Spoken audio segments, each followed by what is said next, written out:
Перебои с лекарствами, очереди в ковидных центрах, нехватка узких специалистов. Больше сотни вопросов от жителей Коми поступило на прямую линию с руководителем Минздрава республики Игорем Дягилевым, который вышел в прямой эфир накануне на Юргане. Этот совместный проект администрации главы Коми, Центра управления регионом и телеканала почти 50 минут в режиме реального времени Игорь Дягилев отвечал на вопросы жителей Коми и сообщения, которые поступают в Центр управления регионом через систему инцидент-менеджмент. Виктория Палкина расскажет подробнее.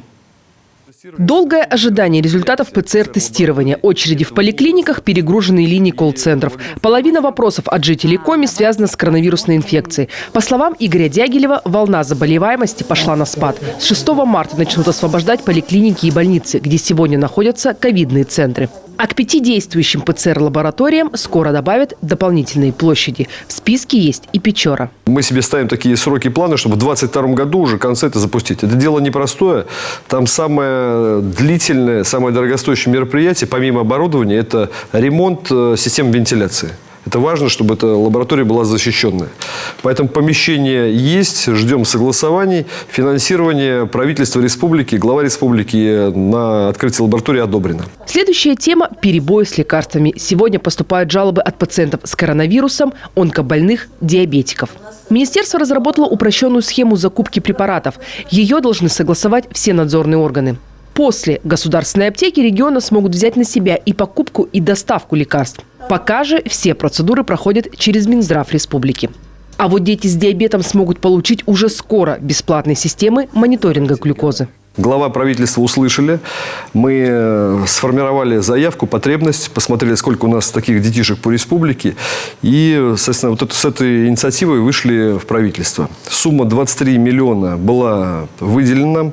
И мы включили бесплатное обеспечение этими системами в рамках региональной программы госгарантий медицинских. После сформированной в январе месяце заявки проводится в настоящее время, соответственно, закупочные мероприятия. Ожидаем поставку этих систем в марте месяце.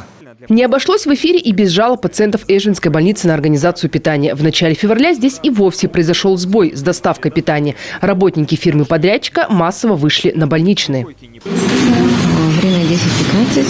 Привезли завтрак. Так, берем кашку.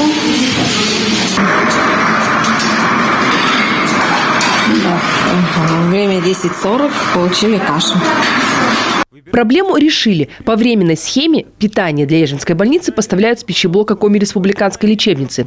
На исправление ошибок фирме, которая взялась за приготовление и доставку еды, дали 2 месяца. За это время должна решиться судьба и проблемного Эжинского пищеблока. Среди других вопросов – установка маммографа в Троицко-Печорске и сломанный флюорограф в Сосногорске.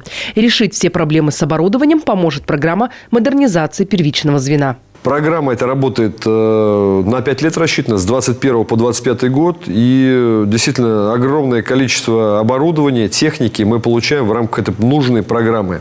В частности, в прошлом году поставили нам на республику, и мы распределили по всем нашим больницам 119 машин. И огромное количество оборудования, которое мы ставим. Это прежде всего это эндоскопия, это рентген, это флюорографы, маммографы, различные выездные комплексы.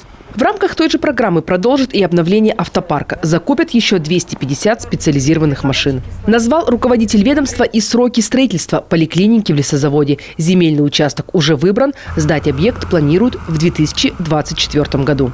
Виктория Палкина, телеканал Юрган.